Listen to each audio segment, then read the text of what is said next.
Olá, povo de Deus, sexta-feira santa, 29 de março de 2024.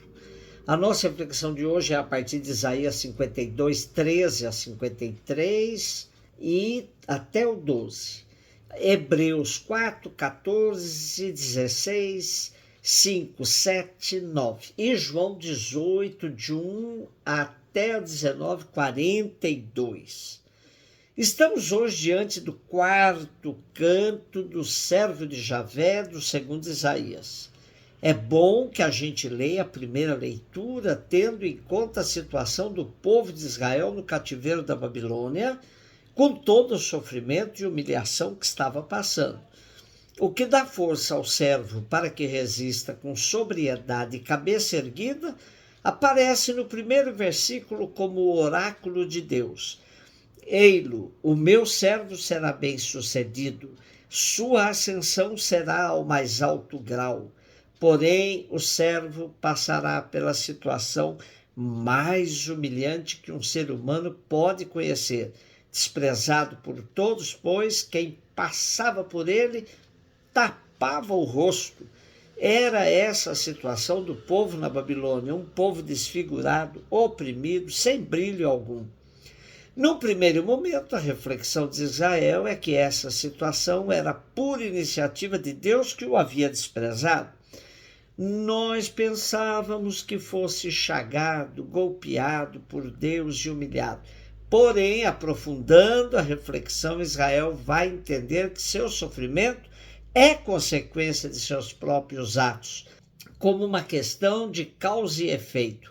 Fizemos más escolhas e pagamos por elas. Porém, esse caminho de sofrimento será coroado com luz.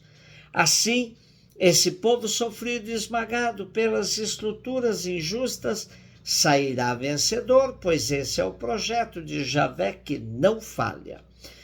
O justo sofre por todos, mas será resgatado pela misericórdia do Pai. O justo carrega as nossas enfermidades, nossas dores. Ele é transpassado por causa de nossas iniquidades, de nossos crimes. Como para-raios, ele recebe toda a carga que deveria cair sobre nossas cabeças. Ainda que pareça um fracassado, um derrotado, ainda que queiram cortá-lo da terra dos vivos, ferindo-o de morte, ele será reerguido. Ele entregou seu pescoço à morte, foi contado entre os pecadores, ele carregou os pecados de muitos e intercedeu por todos.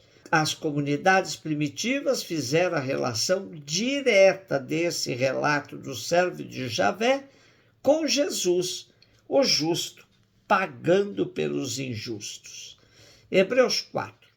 Essa identificação de Jesus com o servo de Javé nos dá a moldura exata para entendermos o sacerdócio de Jesus apresentado no texto aos Hebreus. Quando lemos, temos um sumo sacerdote capaz de se compadecer de nossas fraquezas, pois ele mesmo foi provado em tudo como nós, com exceção do pecado. Conseguimos articular as duas visões sobre Jesus.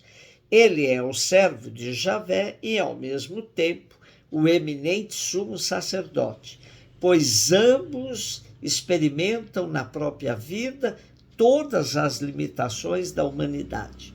Assim como o servo de Javé recorria a Deus nos seus sofrimentos, o eminente sumo sacerdote, nos dias de sua vida terrestre, também dirigiu preces e súplicas com forte clamor e lágrimas àquele que era capaz de salvá-lo da morte.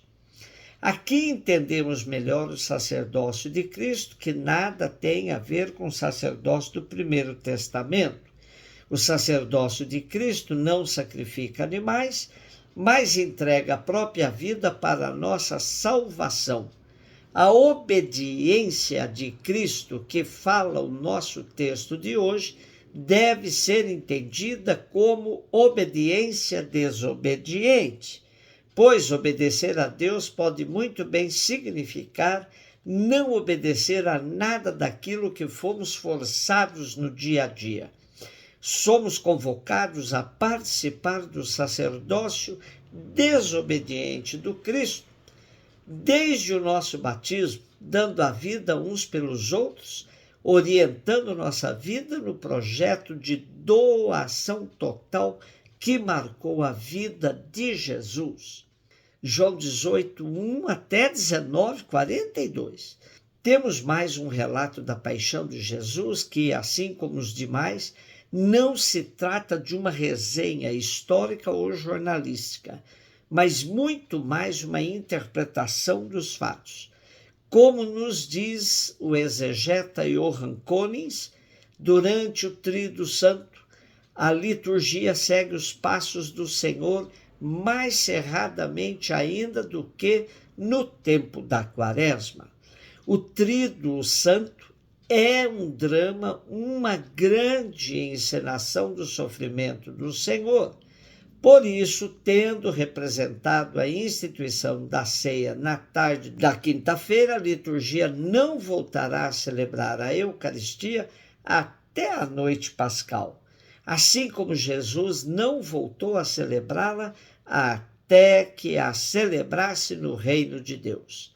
Assim, no dia em que o sacrifício do Cristo está mais central do que nunca, a liturgia não celebra o sacrifício da missa, mas uma evocação de sua morte, que não deixa de estar em íntima união com a missa de Quinta-feira Santa, já que o pão consagrado ontem é consumido hoje.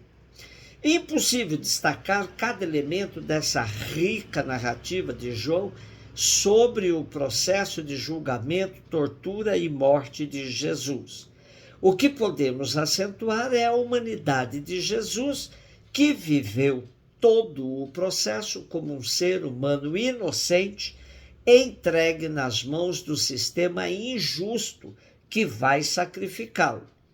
Em nenhum momento Jesus se serve de sua condição divina para intervir nos fatos.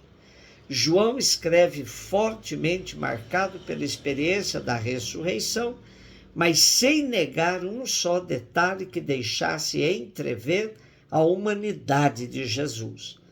É o Cristo glorioso, mais profundamente colado com o Jesus histórico. João não separa as duas naturezas de Jesus. E quando Jesus diz tudo está consumado, ele se refere ao conjunto de sua missão que agora atingiu o ápice. A moldura política deste relato tem um fio condutor histórico, pois a Palestina do tempo de Jesus vivia sob regimes autoritários e violentos há séculos. Desde 587 a.C., vivia dependente dos grandes impérios, Babilônia, Pérsia, Macedônia de Alexandre e de 6 sucessores, Ptolomeus do Egito até 197 e dos Seleucidas da Síria até 166. E desde 64 a.C., sob a influência do Império Romano.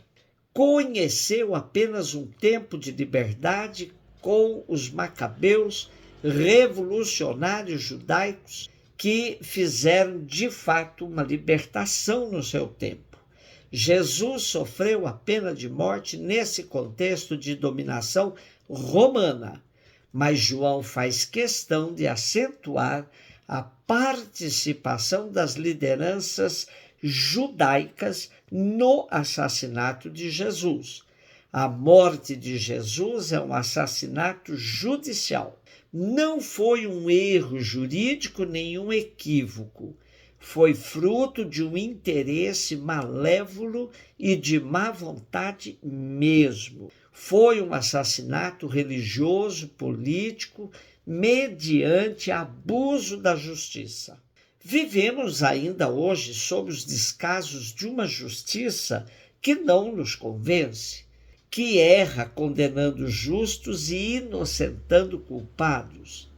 Quem julga um juiz? Eles deveriam ser empregados da lei, mas vivem acima da lei. Quantos crimes continuam impunes?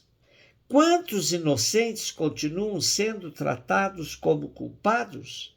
Sexta-feira da paixão de Jesus e da paixão do povo, pois hoje assistimos à desvalorização da vida numa sociedade extremamente desigual e violenta.